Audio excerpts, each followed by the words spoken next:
menjawab salam tambah ganteng dan cantik-cantik. Amin. Assalamualaikum warahmatullahi wabarakatuh. Alhamdulillahi rabbil alamin. Allahumma sholli ala sayyidina Muhammadin. Amma ba'd. Salam ta'zim yang saya hormati Dewan Juri yang arif dan bijaksana, dan tak lupa yang saya hormati PCINU Korea Selatan yang telah menyelenggarakan acara ini. Maka mari kita doakan mudah-mudahan Haji Sulam jualan bubur, mudah-mudahan rezekinya tambah subur. Amin. Amin ya rabbal alamin. Pertama dan yang paling utama, marilah kita senantiasa meningkatkan iman dan takwa kita kepada Allah Subhanahu wa taala. Bersyukur kepadanya dengan mengucap alhamdulillahirabbil alamin. Kemudian selanjutnya salawat dan salam marilah kita tetap sampaikan kepada Sayyidil Mursalin. Beliau rela bermandikan darah, beliau rela bersimutkan pedang hanya untuk menegakkan kalimat la ilaha illallah Muhammadur Rasulullah, yakni baginda Nabi Muhammadin sallallahu alaihi wasallam. Mudah-mudahan kita semua diberikan syafaat beliau kelak di yaumil qiyamah. Amin Allahumma amin.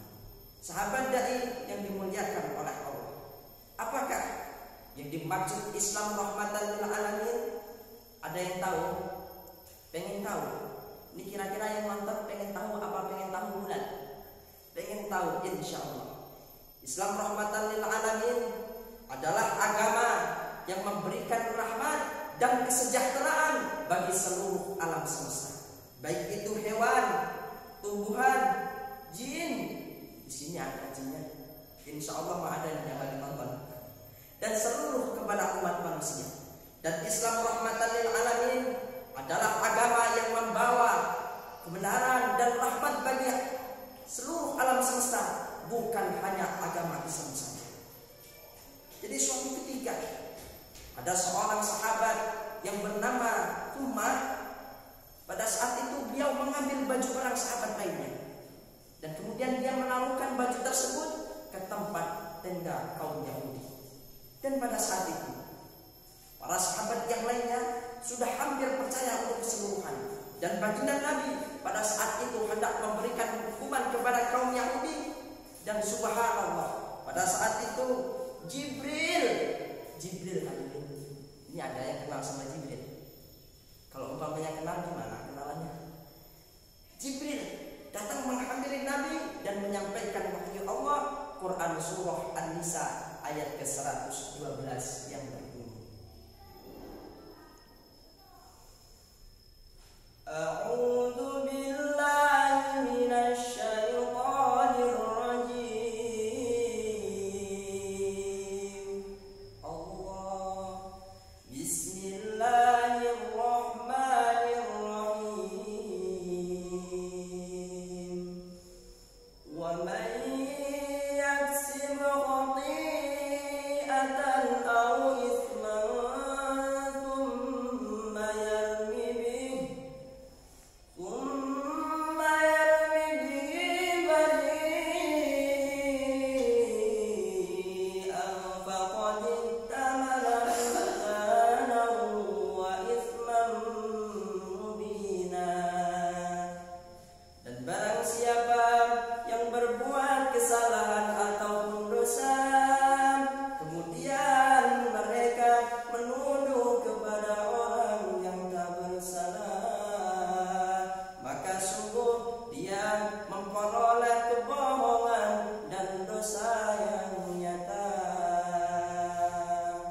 Sahabat dai yang dimuliakan oleh Allah, ayat ini memberikan tahu kepada baginda Nabi bahwasannya sahabat umatlah yang bersalah dan kaum Yahudi yang tidak bersalah.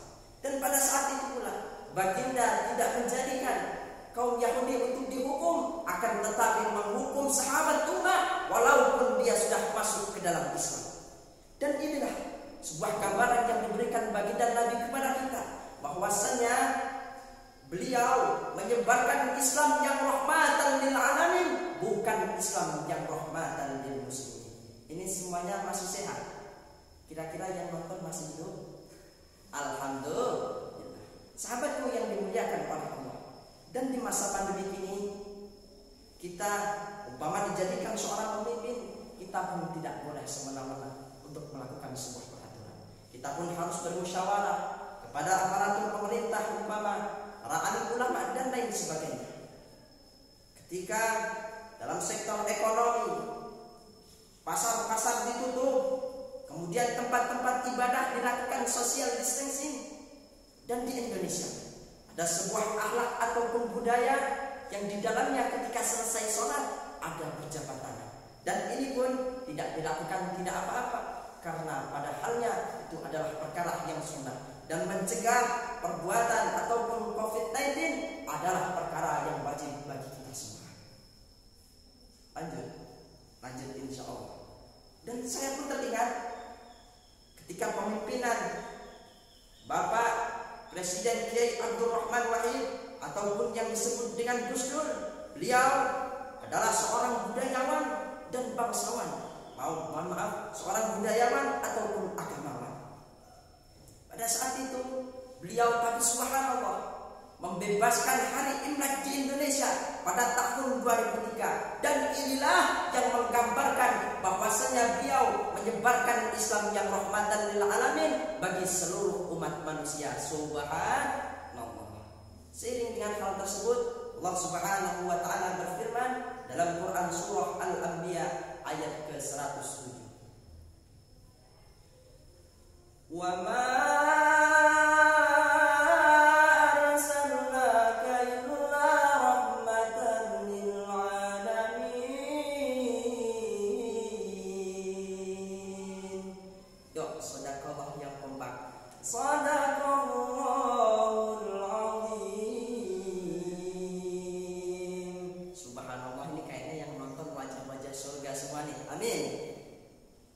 Dan inilah, wahai Muhammad, kata Allah, aku tidak mengutus engkau kecuali sebagai rahmat alam semesta.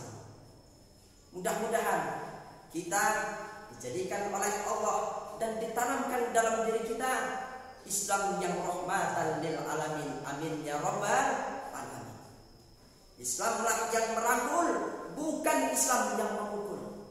Islamlah yang memberikan solusi, bukan malah menghakimi. Dan bukan Islam yang menyakiti, akan tetapi Islam yang berusaha untuk selalu mencintai. Ini yang jomblo-jomblo pengen dicintai. Pengen dicintai. Pengen aja atau pengen banget? Pengen banget. Jadi sahabat dai yang dimuliakan oleh Allah di Indonesia, di Korea Selatan ataupun di seluruh penjuru dunia, cintailah apa-apa yang ada di bumi, maka insya Allah yang di langit pun akan menyayangi. Sebagaimana baginda Nabi Muhammad SAW bersabda, sesungguhnya agama itu adalah mudah. Hadis riwayat Bukhari. Cukup sekian dan demikian. Kebenaran hanyalah milik Allah. Kebaikan datangnya dari Allah. Keburukan dan khilaf datangnya dari Al-Fakir Wahyul Hadi. Apabila sedang melukai diri, maka masih ada obat dicari. Tetapi apabila lisan melukai hati, kemana obat hendak dicari? Satu pantun dari saya, ada udang dimakan sama macan, gantian udang yang makan macan. Kalau sahabat dai dengar dakwahnya kurang, insya Allah kapan-kapan bisa diundang ke Korea Selatan. Ihdinas siratal mustaqim. Assalamualaikum warahmatullahi wabarakatuh.